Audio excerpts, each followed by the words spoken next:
Good morning class. आज का हमारा टॉपिक है आर्टिफिशियल मीडिया। हम हमारे प्रीवियस टॉपिक में एनिमल टिश्यू कल्चर में आर्टिफिशियल मीडिया पहले भी पढ़ चुके हैं, तो हम आज इसको थोड़ा और डिटेलिंग में पढ़ेंगे कि आर्टिफिशियल मीडिया होता क्या है ना। हमने जैसे टिश्यू कल्चर में हमने ये देखा कि किसी भी टिश्यू कल्चर को करने के लिए सबसे पहले हमें उसके सेल को आइसोलेट करना होता है, कलेक्ट करना होता है, उसे एक स्पेसिफिक मीडियम में। आप लेबोरेटरी में कर रहे हो तो अगर बायोलॉजिकली आप उसको कर रहे हो तो आप उसमें बायोलॉजिकल फ्लूइड, क्लॉट्स है ना, ये सब आप उसमें ऐड करोगे। अगर आप उसको इन विट्रो वे में कर रहे हो है ना, नेचुरल नहीं कर रहे, दो टाइप के होते हैं, नेचुरल और आर्टिफिशियल मीडिया। नेचुरल मीडिया में हम देख चुके हैं, क्लॉट्स आ जाते हैं, आपका बायोलॉजिकल फ्लूइड्स आ जाता है, और आर्टिफिशियल में क्या क्या आते हैं हम आज वो देखते हैं और समझते हैं। देखो, different artificial media have been divided to serve one of the following purpose. Different artificial media जो होते हैं वो डिफरेंट पर्पस के हिसाब से सर्व होते हैं। Immediate survival, a balance salt solution, specified pH, osmotic pressure, adequates है ना। तो क्या होता है कि हम जब भी लेबोरेटरी के अंदर कोई कर रहे हो इमीडिएट सर्वाइवल कर रहे हो, तो हमारे ये इमीडिएट सर्वाइवल्स आ जाते हैं ना। तो इसमें ये सबका इक्वली रेशियो होना चाहिए, बैलेंस प्रॉपर होना चाहिए, ऑस्मेटिक प्रेशर वटेवर जो भी है ना, pH वगैरह सब उसके ग्रोथ के अकॉर्डिंग ही होना चाहिए। फिर prolonged survival, a balance salt solution, supplement, serum और सूटेबल फॉर्मुलेशन। ऑर्गेनिक जो बहुत लंबे तक चल सकते हैं वो बैलेंस सॉल्ट सॉल्यूशंस होते हैं, सप्लीमेंट्स होते हैं, सीरम होते हैं, substituent formulation of organic compounds होते हैं, जो कि बहुत सारे क्या होता है लंबे चलने वाले होते हैं।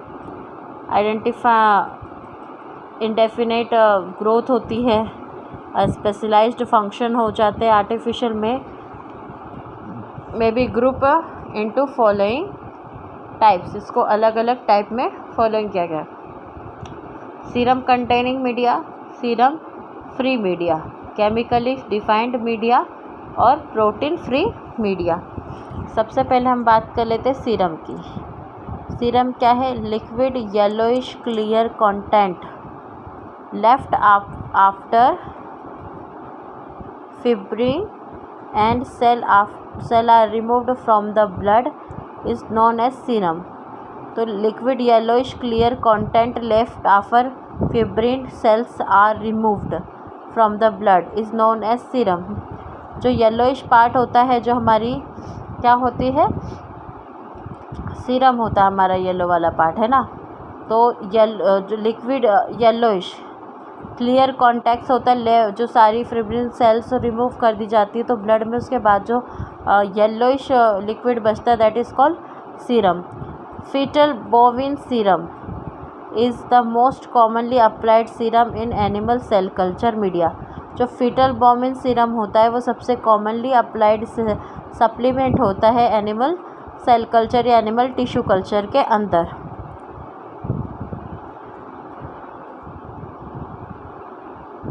एनिमल सेल कल्चर मीडिया के अंदर नॉर्मल ग्रोथ मीडिया होती है, ऑफन कंटेन 2-10% ऑफ सीरम। इसमें नॉर्मल ग्रोथ मीडिया में क्या करते हैं हम, कंटेन करते हैं उसके बाद में, या ऑफनली इसको कंटेन करते हैं 2 से 10% ऑफ सीरम का। It provide the basic nutrients of cell, ये बेसिक न्यूट्रिएंट्स प्रोवाइड करती है सेल्स को ग्रो करने के लिए। प्रोवाइड सर्व्ड सेवरल हार्मोन्स, कुछ सेवरल हार्मोन्स भी प्रोवाइड करती है। Contains several growth factors, serum के अंदर हार्मोन्स, ग्रोथ फैक्टर्स भी होते हैं। It also act as a buffer के तरह भी ये एक तरीके से एक्ट परफॉर्म करते हैं। अब हम देख लेते हैं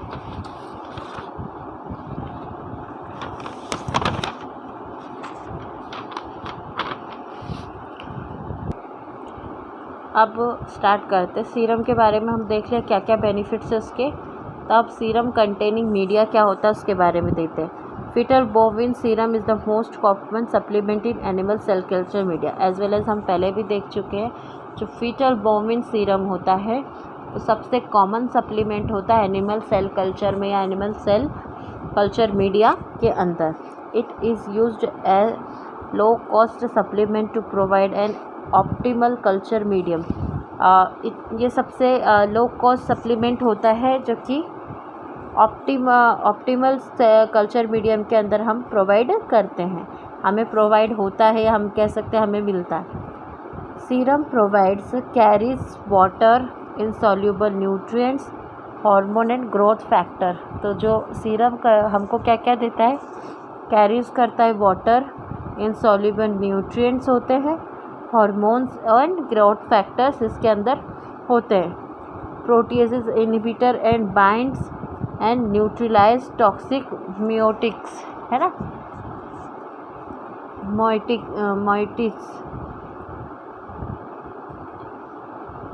तो serum provides carries water insoluble nutrients, hormones को and growth factors, proteases inhibitors, proteases जो इनहिबिटर्स होते हैं रोकते किसी चीज़ को वो, और बाइंड एंड न्यूट्रलाइज करता है टॉक्सिक म्योटिक्स को। ठीक है, अब हम देखते हैं serum free media. What is serum free media? देखो, presence of serum in media can lead the serious misinterpretation in immunological studies. क्या होता है कि सीरम अगर मीडिया के अंदर प्रेजेंट है तो बहुत सारे मिस इंटरप्रिटेशंस हो सकती है जो इम्यूनोलॉजिकल स्टडीज़ होती है उसके अंदर। तो इसके लिए क्या कहा जाता है, दिस मीडिया जनरली स्पेसिफिकली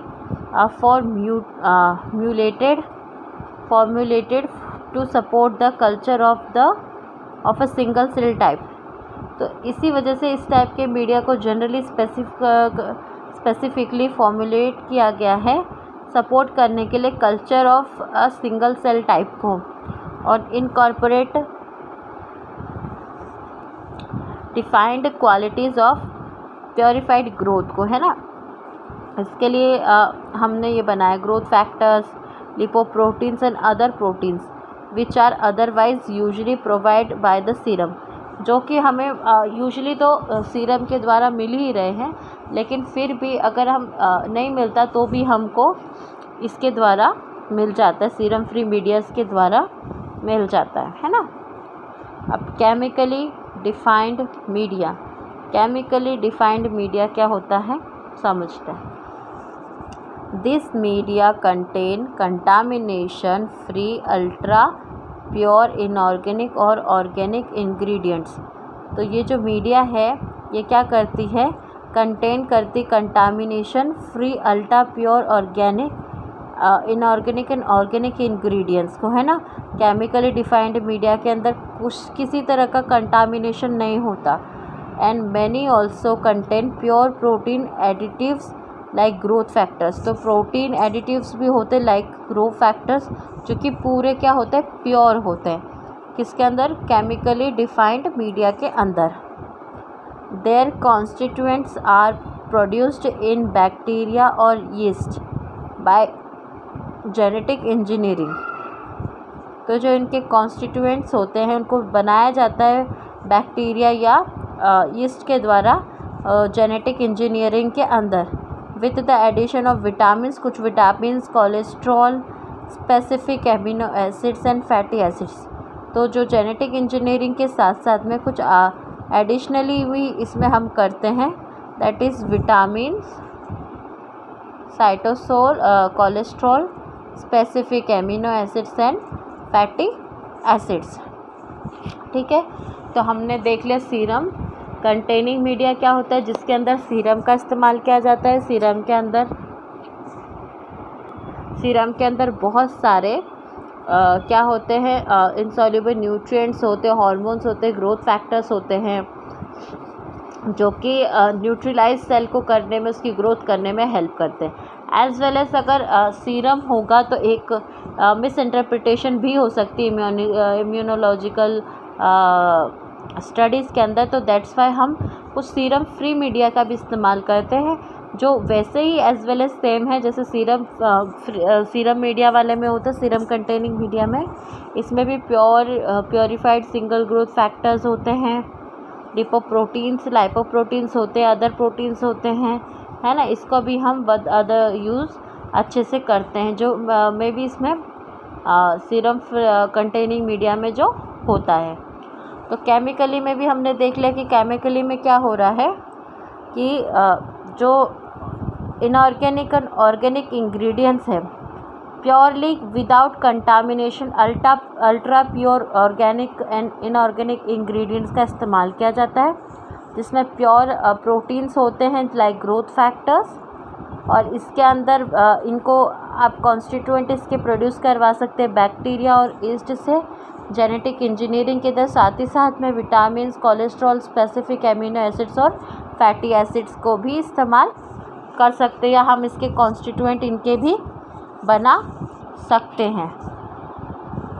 अब हम बात करते हैं हमारा protein free media. Protein free media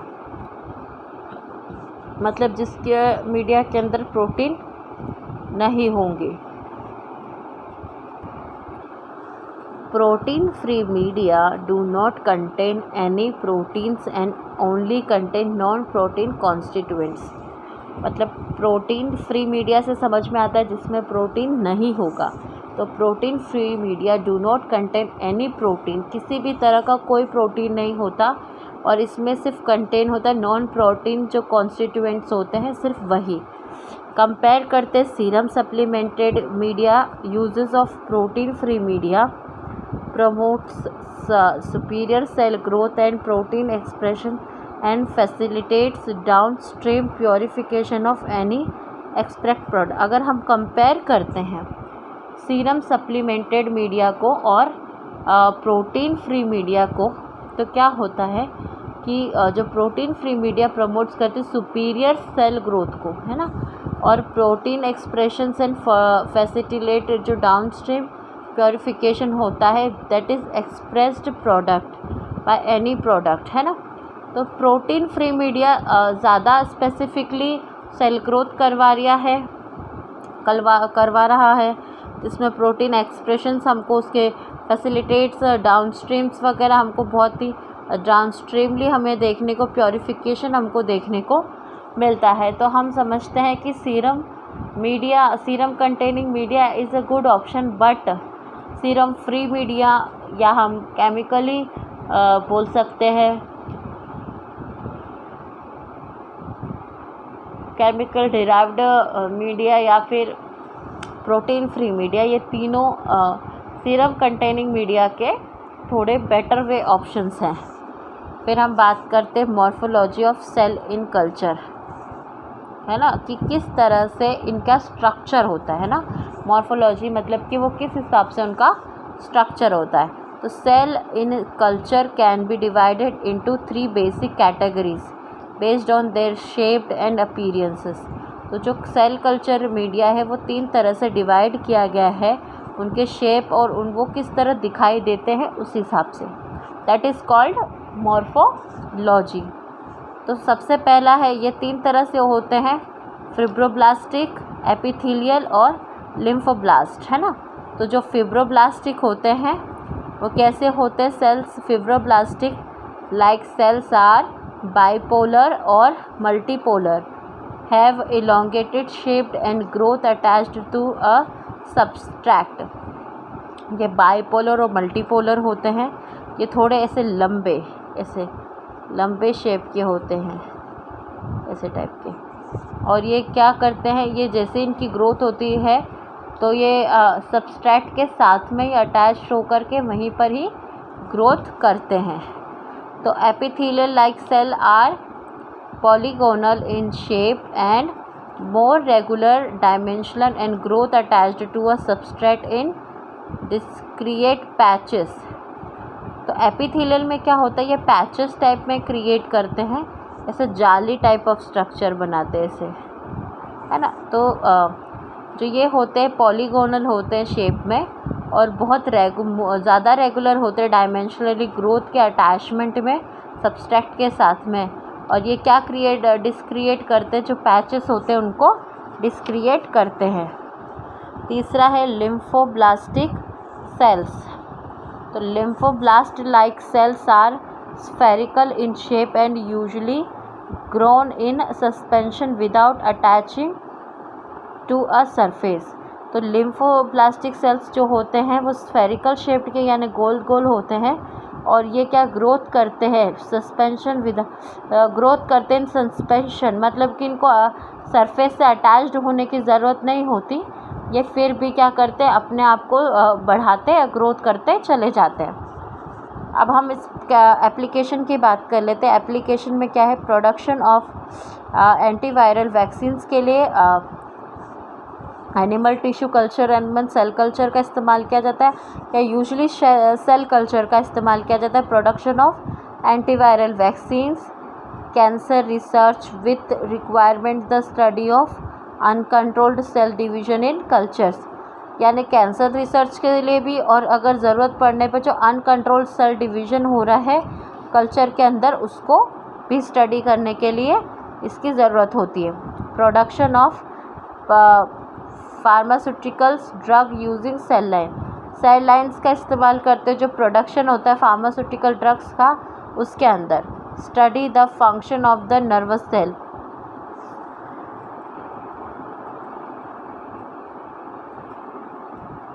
है ना। तो नर्वस सेल के फंक्शंस को समझने के लिए भी इसका इस्तेमाल किया जाता है। फिर many commercial protein have been produced by animal cell culture, बहुत सारे जो कमर्शियल प्रोटीन्स होते हैं उनको भी सेल कल्चर के द्वारा ही बनाया जाता है। Their medical application is being evaluated. This plasminogen activator was the culture by using rDNA technology. जो टिश्यू प्लाज्मिनोजेन है एक्टिवेटर उसका इस्तेमाल किया गया है rDNA टेक्नोलॉजी को, उसको बना कल्चर्ड किया गया था यूजिंग rDNA टेक्नोलॉजी हो, है ना।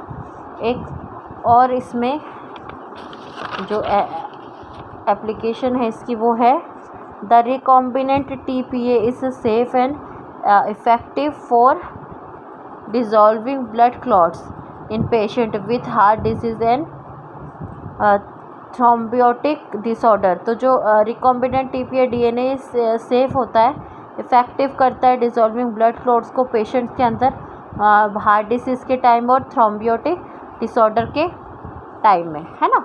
तो एनिमल सेल कल्चर के बारे में हमने बहुत अच्छे से देख लिया है ना, कि कौन कौन से टाइप के कल्चर होते हैं। हमने serum containing media, serum free media का, केमिकली डिफाइंड मीडिया, है ना, प्रोटीन फ्री मीडिया, मॉर्फोलॉजिस उसकी, and last of the least हमने एप्लीकेशंस पढ़ ली है।